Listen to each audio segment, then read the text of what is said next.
mengucap syukur. Amin. Silakan duduk kembali Bapak Ibu sekalian. Selamat malam Bapak Ibu, Shalom. Kita sungguh bersyukur apabila malam hari ini kita boleh kembali dikumpulkan untuk bersama-sama merenungkan firman Tuhan dan juga menaikkan doa-doa kita di hadapannya. Halo. Ya, mari Bapak Ibu kita membuka Alkitab kita dari 2 Samuel pasal yang ke-9. 2 Samuel pasal yang ke-9. Ayat 1 sampai ayat yang ke-13 ya. 2 Samuel 9 ayat 1 sampai ayat yang ke-13 ya. Mari kita membacanya secara silih berganti. Saya ayat yang pertama, Bapak Ibu ayat yang kedua sampai seterusnya sampai di ayat yang ke-13. Daud dan Mefiboset. Berkatalah Daud, masih adakah orang yang tinggal dari keluarga Saul? Maka aku akan menunjukkan kasihku kepadanya oleh karena Yonatan.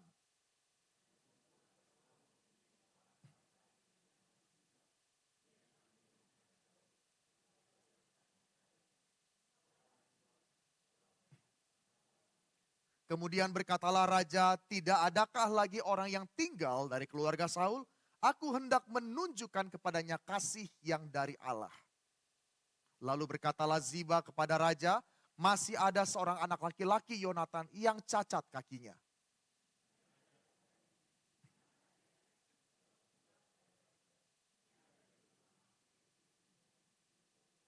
Sesudah itu Raja Daud menyuruh mengambil dia dari rumah Makir bin Amiel dari Lodebar.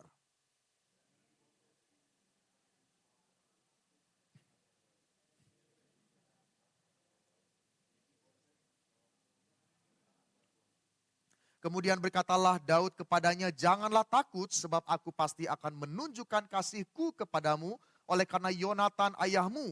Aku akan mengembalikan kepadamu segala ladang Saul, nenekmu dan engkau akan tetap makan sehidangan dengan aku.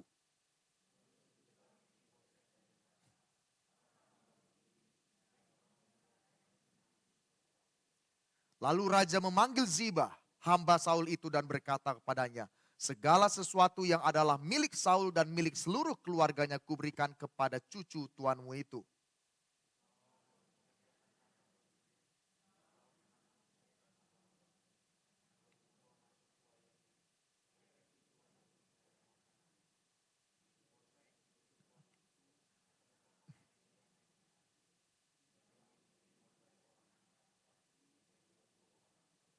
Berkatalah Ziba kepada raja, hambamu ini akan melakukan tepat seperti yang diperintahkan tuanku raja kepadanya.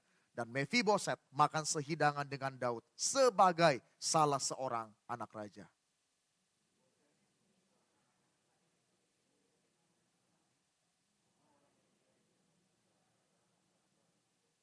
Demikianlah Mefiboset diam di Yerusalem sebab ia tetap makan sehidangan dengan raja. Adapun kedua kakinya timpang. Terpujilah nama Tuhan. Saudara sekalian, di tahun 2016 dunia teknologi menyaksikan salah satu tragedi yang besar terjadi pada zaman itu. Saya tahu sebagian kita mungkin tahu cerita atau berita tentang hal ini. Hal ini berbicara tentang Galaxy Note 7 ya. Ada yang tahu Galaxy dari Note 7 ini berita apa yang terkenal dari gadget ini? Saudara, siapa yang pernah menyangka brand sebesar Samsung, brand yang sebagus Samsung pada akhirnya harus menanggung malu yang besar oleh karena apa? Oleh karena produk yang mereka banggakan ini ketika launching begitu banyak orang memujanya, begitu banyak orang yang memilikinya. Akhirnya apa Bapak Ibu? Harus ditarik semua oleh karena apa? Brand Samsung yang terbaru Galaxy Note 7 ini meledak Bapak Ibu sekalian. Meledaknya bukan 1-2 device tetapi terjadi masif, secara masif di mana-mana. Oleh sebab itu pada saat terjadinya momen ini muncullah meme-meme yang seperti ini Bapak Ibu sekalian. Jadi kalau mau lempar bom tidak perlu cari granat. Ambil Galaxy Note 7.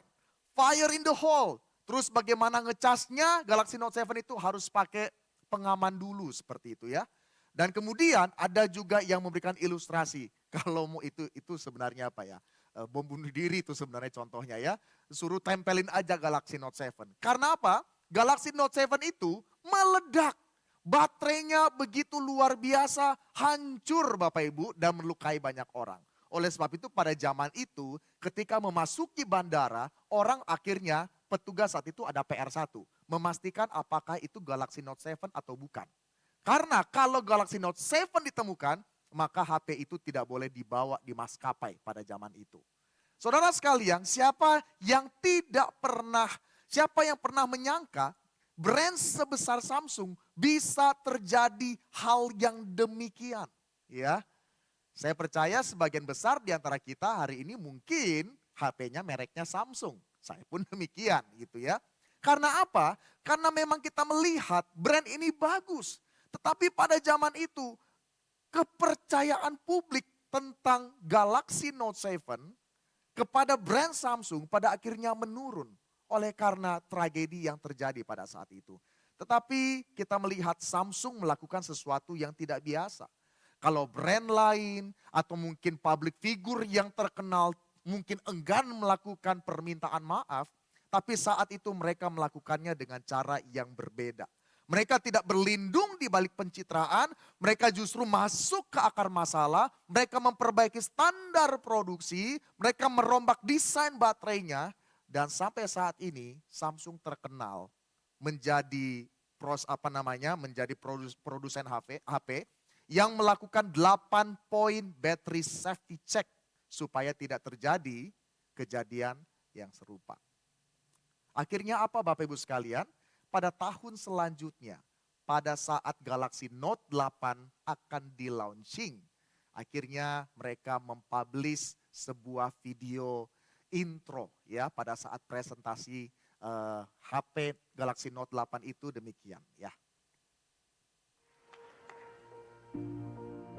I am so excited. It has literally just arrived about 2 minutes ago.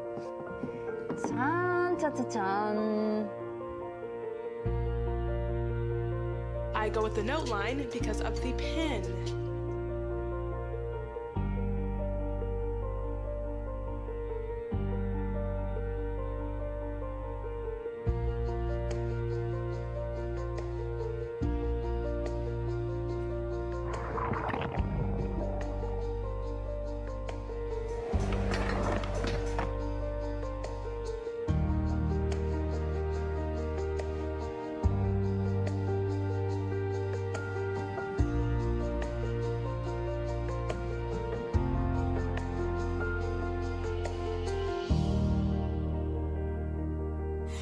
What can I say, y'all? Sad day.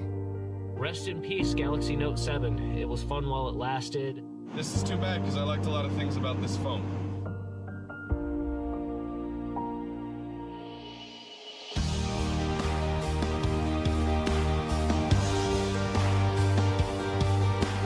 Is the Note 7 still my favorite phone? And the answer is, of course it is. I'm going to wait it out.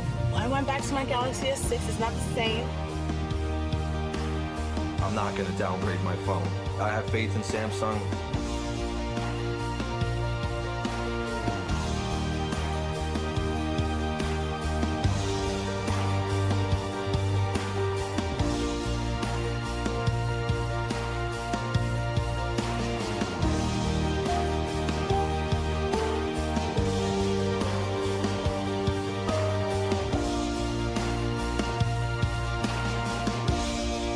Saudara, dari kisah ini kita belajar sebuah prinsip yang sangat rohani.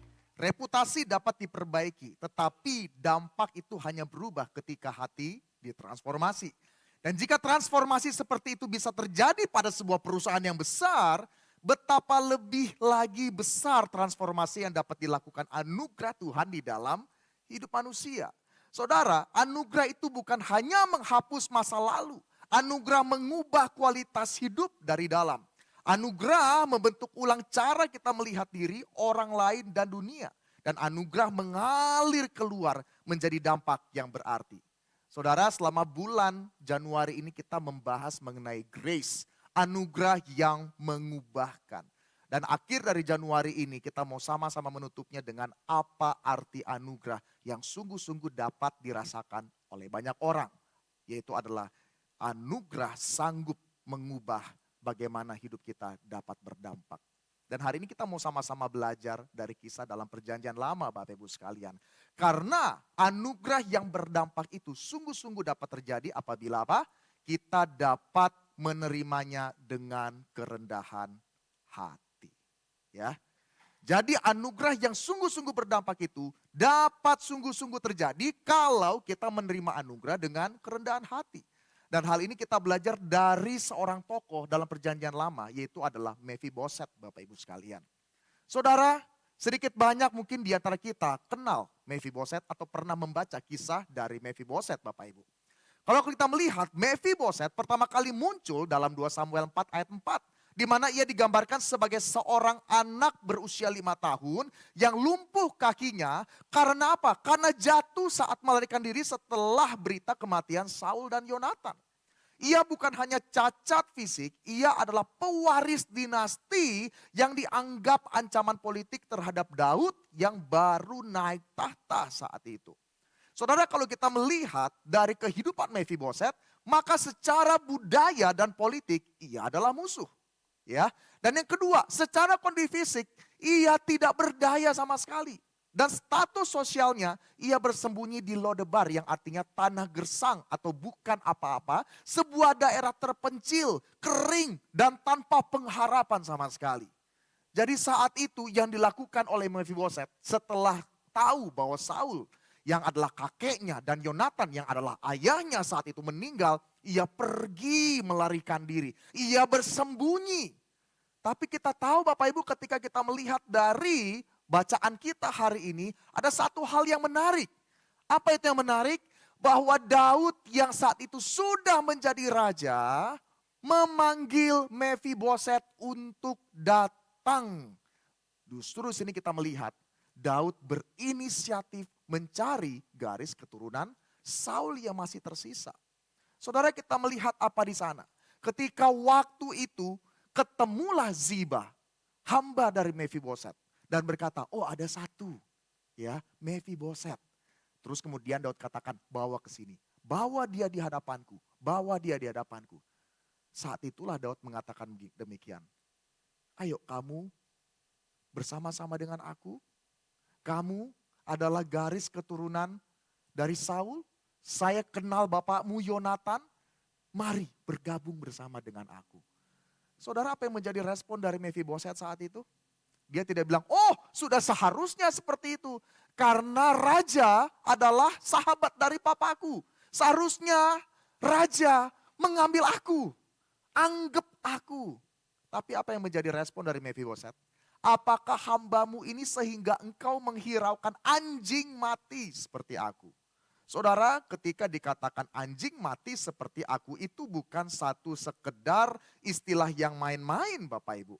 Tapi di sini anjing mati itu adalah sudah jijik, amat jijik dan sama sekali tidak dapat dianggap lagi. Begitu busuk, dilihat orang aja tidak pantas.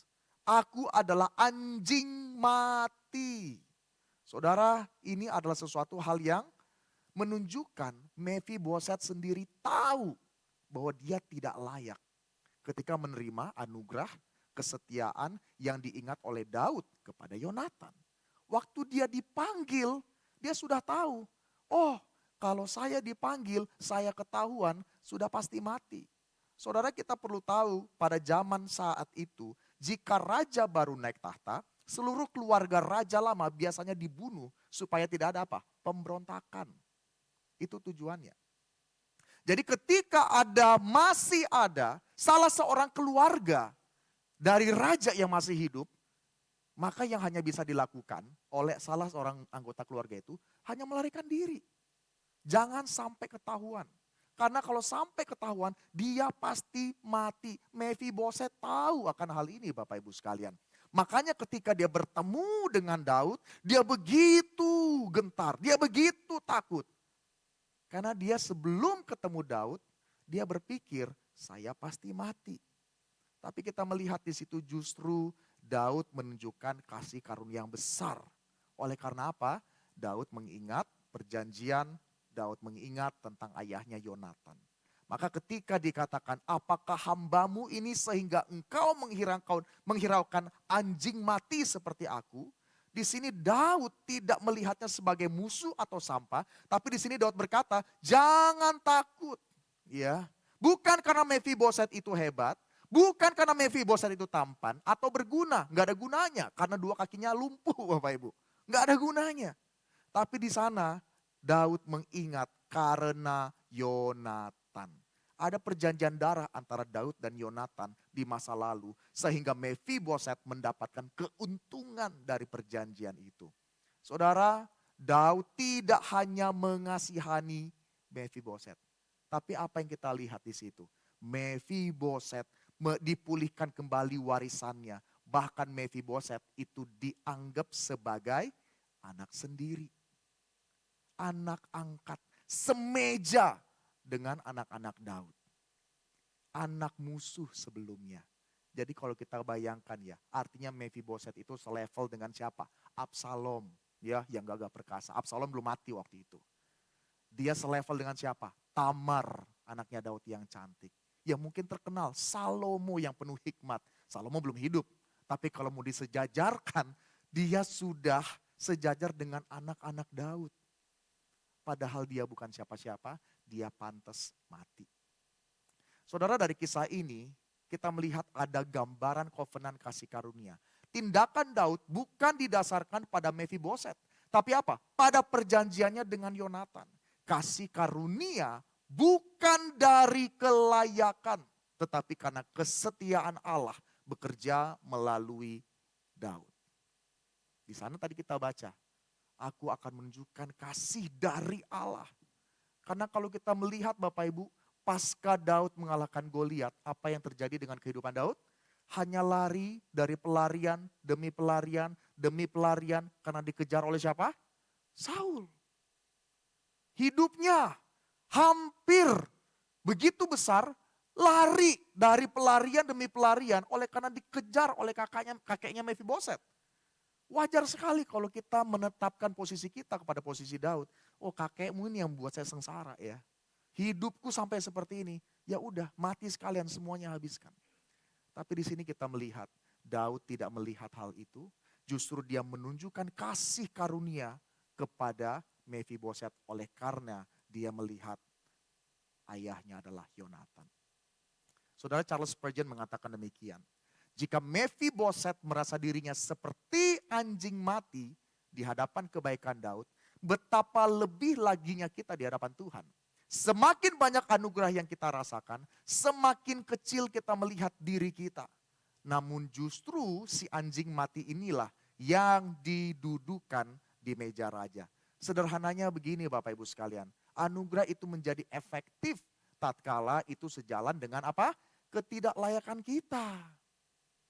Kalau diri kita masih merasa layak, kalau diri kita masih ada 1%, masih ada 0, sekian persen dalam hidup saya, kita sampai itu pun tidak akan pernah bisa mengakui kasih karunia. Kita tidak akan pernah memikirkan dengan serius apa itu anugerah. Kalau kita sungguh-sungguh merasa tidak layak, anugerah itu menjadi efektif. Siapa di antara kita yang tidak mengerti konsep dari anugerah? Anugerah itu apa Bapak Ibu sekalian? Kasih karunia diberikan kepada mereka yang tidak layak. Apa arti tidak layak? Tidak layak. Jadi memang kalau kita merasa diri kita masih 1% layak, itu tidak akan pernah menjadi anugerah yang efektif. Karena kita masih memikirkan, ada 1% dari usaha saya. Ketika saya bekerja dengan sungguh-sungguh di perusahaan, di kantor, saya sekarang mendapatkan posisi ini. Karena saya bekerja dengan serius, karena saya bekerja dengan sungguh-sungguh. Masih ada, bolehlah satu malam saya tidak tidur, mungkin lembur, bawa kerjaan ke rumah. Jadi kalau saya di posisi ini, ya pantas, wajar. Kalau kita masih berpikir seperti itu, apa yang kita dapatkan itu semata-mata karena ada usaha kita, kita tidak akan pernah melihat anugerah itu menjadi indah. Karena ada apa?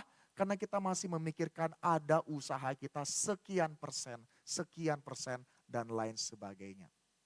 Ketika kita memikirkan sebagai ibu rumah tangga, sebagai ayah, sebagai anak, oh kita mendapatkan semuanya, itu bukan karena anugerah, karena kerja keras, karena usaha kita. Saudara, kita tidak akan pernah bisa memahami anugerah itu dengan efektif.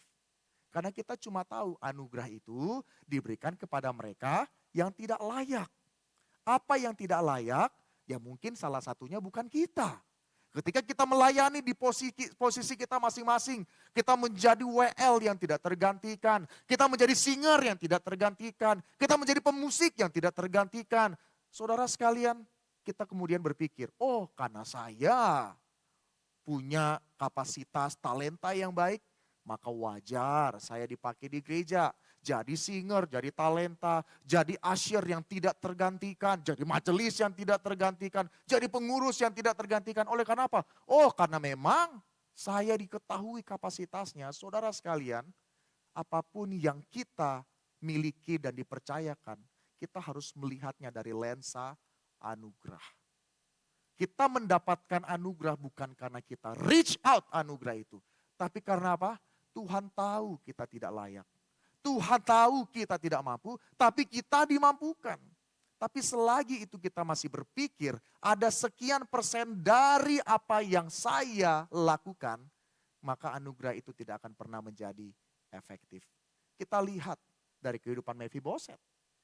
Tidak ada satu hal yang dapat dia layak, dia banggakan sama sekali. Kakinya lumpuh, keturunan raja yang mengejar-ngejar Saul. Yang memang sudah harusnya mati. Tidak ada satu pun. Memang kalau andai pun dia hidup, ya dia pantas aja hidup di Lodebar. Di pengasingan. Tapi di situ Daud mengangkat dia, bahkan duduk semeja makan setara dengan anak-anak Daud pada saat itu. Itulah anugerah. Jadi kalau ada yang bilang, oh anugerah itu baru ada dalam perjanjian baru, kita bisa melihat dari kehidupan Mephiboset di perjanjian lama Bapak Ibu ya. Jadi grace itu, konsep grace itu kepada mereka yang tidak layak, itu sudah ada dalam perjanjian lama dan setidaknya kita melihat dari kisah Mephiboset dan juga Daud. Maka di sini kita melihat Bapak Ibu dalam Efesus 2 ayat 4 sampai 7 dikatakan apa? Tetapi Allah yang kaya dengan rahmat oleh karena kasih-Nya yang besar dilimpahkannya kepada kita telah menghidupkan kita bersama-sama dengan Kristus. Sekalipun kita telah mati oleh kesalahan-kesalahan kita, oleh kasih karunia kamu diselamatkan. Dan di dalam Kristus Yesus, Ia telah membangkitkan kita juga dan memberikan tempat bersama-sama dengan Dia di sorga. Saudara, kalau kita diselamatkan oleh Tuhan, itu bukan karena kita layak. Apabila kita semeja dengan Tuhan, itu bukan karena kita layak. Tapi itu semua karena apa? Kekasih karunia Tuhan bagi setiap kita. Menarik dalam Efesus 2 ayat 4 sampai ayat yang ke-7 dikatakan apa? Memberikan tempat bersama-sama dengan Dia di sorga. Apa pantasnya kita Bapak Ibu? Kalau kita mikir-mikir ya, kita diselamatkan oleh Tuhan, ya. Dan sebenarnya Tuhan juga tahu kita masih akan berbuat dosa. Apa layak pantasnya kita menjadi anak-anak Tuhan? Ada di sini ketika sudah mengaku Yesus Kristus sebagai Tuhan dan Juru Selamat, habis itu hidupnya sangat sempurna, kalau ada bolehlah kita didoakan. Satu persatu di tempat ini. Saya percaya, bahkan ketika kita sudah diselamatkan oleh Tuhan, kita masih berdosa, kita masih melawan Tuhan. Tapi disinilah kita melihat Tuhan tidak melihat seberapa besar dosa kita. Tapi Tuhan bertindak oleh karena kesetiaan-Nya bagi setiap kita. Oleh karena ketaatannya kepada Bapa, kita semua dilayakkan. Apa artinya bagi setiap kita dari poin yang pertama ini? Saudara, perlu sekali kita memiliki sebuah kesadaran dalam hidup ini. Melihat segala sesuatunya dari lensa anugerah. Kita tidak perlu berbicara mengenai dampak terlebih dahulu. Kalau memang lensa kita melihat seluruh kehidupan kita, tidak kita lihat dari lensa anugerah. Bagaimana kita melihat keluarga kita? Apakah kita melihatnya dari lensa anugerah? Kalau kita melihat pelayanan kita, apakah kita melihatnya dari lensa anugerah? Ketika kita melihat pekerjaan kita, apakah kita melihatnya dari lensa anugerah? Atau apapun itu, misalnya perkawanan kita, sosial kita, apakah kita melihat dari lensa anugerah? Atau kita masih melihat, oh ada sekian persen. Sehingga ketika kita tahu kasih karunia Tuhan itu melampaui dosa kita, harusnya apa yang menjadi respon kita? Kita senantiasa punya kesadaran melakukan apapun untuk kemuliaan bagi nama Tuhan. Dan hal inilah yang kita lihat dalam poin yang kedua ini. Kita perlu menyatakan anugerah itu bukan hanya dari sekedar yang menjadi konsep kita, tetapi kita melihat itu dari dampak nyata. Saudara, kalau kita melihat kisah dari Mephiboset ini tidak berhenti dari 2 Samuel pasal yang ke-9 tadi.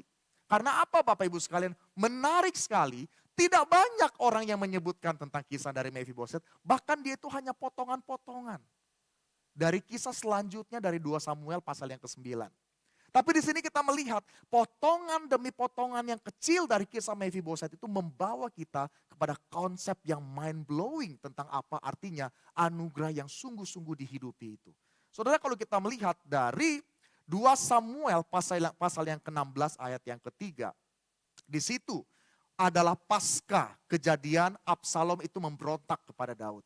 Daud itu sedih banget. Daud itu begitu terluka. Oleh karena apa? Anaknya itu memberontak. Dan kemudian Ziba yang sudah bertahun-tahun hidup dengan Mephiboset datang kepada Daud dan melakukan fitnah. Fitnahnya itu apa? Dia katakan demikian. Kemudian bertanyalah raja, di manakah anak tuanmu? Jawab Ziba kepada raja, ia ada di Yerusalem. Sebab katanya pada hari ini kaum Israel akan mengembalikan kepadaku kerajaan ayahku. Jadi Mephiboset ngomong seakan-akan kalau hari ini bahwa Israel itu akan dikembalikan kepada keturunan Saul. Padahal Mephiboset tidak pernah mengatakan apapun. Tetapi di sini hambanya Ziba yang selama ini bersama-sama dengan Mephiboset bisa melakukan fitnah yang demikian. Dia katakan Mephiboset akan take over itu semua. Saudara, wajar sih kalau pada saat itu Mephiboset ambil kelompok politik bersama dengan Absalom, anak dari Daud saat itu. Karena memberontak, ya kan? Oh bisa kong kali kong, oh bolehlah kamu nanti saya menjadi raja, kemudian kamu Mephiboset bolehlah ya jadi mungkin menteri apalah begitu, BUMN atau menteri apa terserah dah ya, kayak begitu. Bolehlah.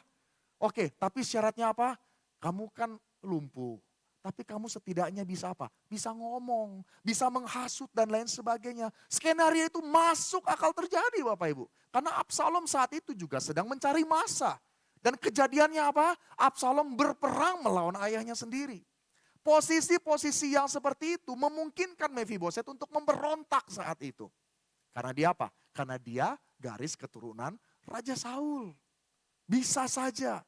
Tetapi disitulah kita melihat kesetiaan dari Mephiboset. Kita melihat itu di ayat yang 2 Samuel 19 ayat yang ke-30. Lanjutan dari yang 16. Waktu itu ketika begitu terluka pasca kejadian Daud kehilangan anaknya. Daud kembali menjadi raja, satu persatu orang datang kepada Daud. Ya, Ziba juga datang kepada Daud. Dan kemudian datanglah Mephiboset. Sejak Daud meninggalkan Yerusalem pada saat itu, sampai waktunya Daud kembali datang, Mephiboset tidak mandi sama sekali. Oleh karena apa? Dia berkabung. Dan kita melihat di situ, ketika dia sudah mengalami fitnah yang begitu menyakitkan dari Ziba, dikatakan apa? Lalu berkatalah Mephiboset kepada raja, biarlah ia mengambil semuanya. Sebab tuanku raja sudah pulang dengan selamat. Amazing gak Bapak Ibu? Di situ Daud bilang begini, seakan-akan, saya enggak mendapatkan info seperti itu. Saya mendapatkan kamu akan take over. Tapi disitulah seorang Mephiboset yang diangkat setara dengan anak Daud, datang dengan lusuh, kita bisa membaca itu di rumah, jadi PR setiap kita, dia begitu lusuh. Kemudian apa? Daud mengatakan, sudah kamu gak usah ingat yang lalu-lalu, apa yang dilakukan oleh bapakmu dan lain sebagainya. Gak usah, kamu tetap kuanggap sebagai anakku. Mengenai Ziba, kan saya sudah bilang, bagi dua, kamu nanti dapat sekian, setengah. Ziba dapat sekian. Karena Daud tahu bahwa Mephiboset itu sudah diapa? Sudah difitnah. Kejadiannya apa Bapak Ibu sekalian?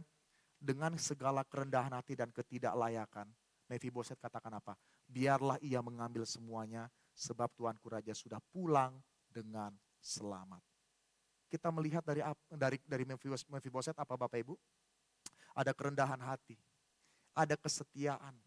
Dia tidak membalas kejahatan, dia juga tidak menuntut pembenaran diri. Inilah Mephiboset Bapak Ibu. Saya kenapa mengangkat Mephiboset? Karena seringkali kita memikirkan dampak, rasanya harus spektakuler, besar, ya, amazing. Wah, di pekerjaan kita dari ekor jadi kepala gitu ya. Tapi kita lihat dari kehidupan Mephiboset ketika dia sudah menerima anugerah yang bahkan dia tidak pernah bayangkan. Yang pertama-tama berubah di dalam kehidupan Mephiboset, hati dan pikirannya, dan terlihat dari apa? Kesederhanaan hidupnya. Kerendahan hati, dia tetap setia. Dia tidak balas si Siba. Padahal dia punya hak penuh kalau mau balas Siba, hambanya itu. Dia tidak menuntut pembenaran diri. Bahkan dia bilang, kalau raja mau hukum saya nggak apa-apa, hukum aja. Tapi di situ kita melihat Bapak Ibu, Daud tidak menghukum. Sederhana apa yang ditunjukkan Mephiboset. Tapi itulah yang seharusnya kita melihat ketika anugerah mengubah hidup seseorang. Anugerah itu akan pelan-pelan mengubah karakter kita, cara pandang kita, cara kita hidup. Bukan hal yang spektakuler. Tapi bagaimana kita, apakah dalam hidup ini semakin rendah hati, semakin setia. Kan ada lagunya ya. Sedikit demi sedikit, setiap hari tiap, apa lanjutnya? Yesus mengubahku sedikit demi sedikit. Sedikit yang terubah itu menjadi buah yang dapat dihasilkan oleh banyak orang. Tidak perlu kita berpikir secara spektakuler sekalipun itu indah. Tapi kalau kita memaknai anugerah itu sanggup mengubah kita. Karakter hidup kita. Karakter kita yang sederhana itu pun dapat menjadi berkat bagi banyak orang. Dapat membawa kita melihat Tuhan dimuliakan melalui hidup kita. Saudara, tidak ada yang membahas tentang Mephiboset setelah itu. Kita cari pun gak akan ketemu lagi tentang Mephiboset. Tetapi kisah dari Mephiboset ini berakhir di sini dengan sebuah legacy yang luar biasa. Orang yang tidak layak dilayakan dan tetap setia hidup di dalam kebenaran. Saudara, kita semua udah terima anugerah daripada Tuhan. Kita semua menerima hal yang begitu besar daripada Tuhan. Seharusnya ketika kita yang tidak layak ini dipercayakan, at least kita bisa ngomong seperti intronya Samsung itu sama Tuhan. Thank you for believing in us. Kita tidak layak Bapak Ibu, tapi coba kita dipercayakan oleh Tuhan menjadi saksi di kuliah kita. Untuk supaya dia dapat dilihat di dalam pekerjaan. Dia percayakan kita menjadi saksi membawa namanya dimanapun. Harusnya respon kita apa? Thank you for believing in us. Padahal kita nggak layak. Tapi Tuhan percayakan kita menjadi saksinya. Kalau padahal kita lihat begitu banyak orang di luar sana yang jauh lebih baik daripada kita. Yang jauh lebih berprestasi daripada kita. Tapi kita dipercayakan menjadi anak Tuhan, bahkan dipercayakan menjadi saksinya. Harusnya respon kita melihat anugerah itu ketika kita berdoa, ketika kita bekerja, ketika kita menjadi bapak, menjadi ibu, menjadi anak. Thank you for believing in us yang tidak layak ini. Tuhan percayakan kita menjadi saksi sebagai anak, menjadi saksi sebagai orang tua, menjadi saksi sebagai karyawan, menjadi saksi sebagai atasan atau apapun itu. Karena itulah Tuhan memanggil kita. Orang yang, next. Orang yang menerima anugerah sejati, itu akan memancarkan anugerah itu kembali. Bahkan ketika ia tidak diperlakukan, bahkan ketika ia diperlakukan tidak adil. Ya, ini penting sekali. Begitu banyak orang mungkin di luar sana yang menyakiti hati kita. Ketika kita bekerja kita diperlakukan tidak adil gitu ya. Tapi itu seharusnya tidak menggoncangkan iman kita untuk menjadi saksi Kristus. Justru kita harus sungguh-sungguh imani. Thank you Tuhan sudah percayakan akan hal ini menjadi saksi itu. Karena itulah Efesus 2 ayat 10 dikatakan apa? Kita baca bersama-sama. Karena kita ini buatan Allah. Diciptakan dalam Kristus Yesus untuk melakukan pekerjaan baik yang dipersiapkan Allah sebelumnya. Ia mau supaya kita hidup di dalamnya. Itulah saksi. Itulah dampak. Kita diciptakan dalam Kristus Yesus untuk melakukan pekerjaan baik yang Tuhan sudah persiapkan sebelumnya untuk kita garap dan lakukan. Karena ketika kita hidup di dalamnya, orang lain yang diberkati. Nama Tuhan ditinggikan, dimuliakan. Jadi ketika anugerah mentransformasi dampak hidup kita, bukan karena kita hebat, tapi karena apa? Karena kita menyadari ketidaklayakan kita sebagai anak Tuhan, yang dianggap sebagai anak, dan pada akhirnya di dalam keseharian hidup kita, Tuhan percayakan kita untuk membawa namanya itu di tengah-tengah ketidaksempurnaan setiap kita. Biarlah setiap kita senantiasa berdoa dan bersyukur. Terima kasih Tuhan. Saya sudah dipercayakan menjadi karyawan untuk bawa namamu. Menjadi ibu, papa untuk membawa namamu. Tidak sempurna. Ada kalanya saya jatuh dalam dosa. Tapi again and again. Tuhan masih kasih kepercayaan itu. Thank you Tuhan. Harusnya itu yang mendasari setiap langkah dalam kehidupan kita. Biarlah sungguh-sungguh anugerah itu mengubah dampak hidup kita. Kita tundukkan kepala, kita berdoa. Bapa di sorga, terima kasih untuk kesempatan kami boleh merenungkan firman Tuhan. Kami percaya ya Tuhan, kisah dari Mephiboset membawa kami untuk menyadari. Sesungguhnya kamilah juga Mephiboset yang ada dalam dunia ini, yang tidak layak, tapi Engkau menaruh kasih karuniamu yang besar. Untuk kami melihat kasih-Mu yang besar.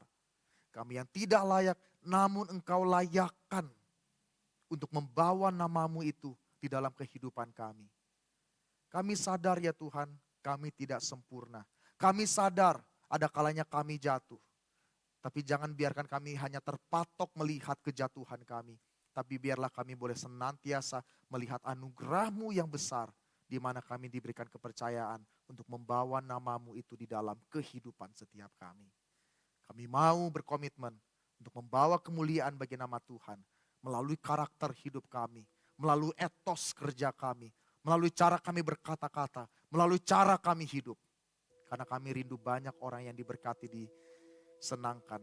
Oleh karena mereka melihat kemuliaan Tuhan sungguh-sungguh nyata di dalam kehidupan kami. Terima kasih. Demi nama Tuhan kami Yesus Kristus, penebus kami yang hidup kami berdoa dan mengucap syukur. Amin.